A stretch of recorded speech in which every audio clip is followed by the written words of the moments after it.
سر کے بال کاٹنا، مونچھ کاٹنا، سر کے بال اور مونچھ کاٹنے کا آپس میں تو کوئی جوڑ نہیں۔ مونچھ کاٹنا سنت ہے، ناخن تراشنا سنت ہے، زیر ناف کی صفائی کرنا سنت ہے، ناک اور بغل کے بال صاف کرنا یہ بھی سنت ہے، اور تمام انبیاء کی سنت ہے۔ کہتے ہیں جی کہ عورتوں کے لیے جمعہ کے دن میں جمعہ پڑھنا افضل ہے یا ظہر کی نماز؟ مسئلہ سمجھیں۔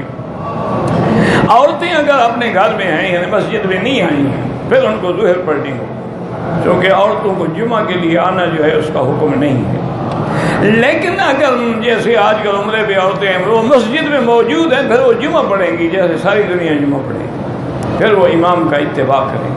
ہاں اگر جو عورتیں اپنے اپنے گھروں میں ہیں تو ان کو جمعہ کے لیے آنا ضروری نہیں، وہ گھر میں ظہر پڑھیں۔ اگر پاکستان سے یا کسی دوسرے ملک سے جو لوگ آئے ہوئے ہیں وہ مسجد عائشہ سے عمرہ کرنا چاہیں کر سکتے ہیں، نہ کرو مرضی، نفلی عبادت ہے، لیکن افضل یہ ہے کہ جتنا وقت عمرے پہ لگاؤ طواف میں لگاؤ۔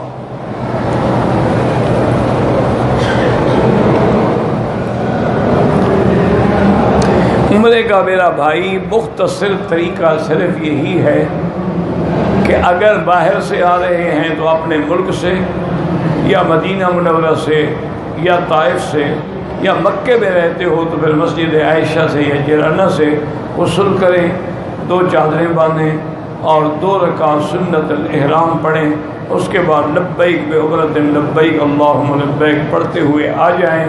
سب سے پہلے طواف کریں، طواف کے بعد 2 رکعت پڑھیں، اس کے بعد ملتزم پہ دعا کریں، زمزم کا پانی پئیں، پھر 9 استلام کرتے ہوئے اللہ اکبر وللہ الحمد۔ اب صفا مروہ کی طرف جائیں اور اگر پڑھ سکیں تو یہی پڑھیں، نبدأ کما بدأ بہ اللہ ان الصفا والمروۃ من شعائر اللہ، اور پھر آپ صفا سے شروع کریں، مروہ تک 1 چکر، مروہ سے صفا تک پھر دوسرا چکر ہوگا، اس طرح سا یعنی شروع صفا سے ہوگا، ختم مروہ پہ ہوگا۔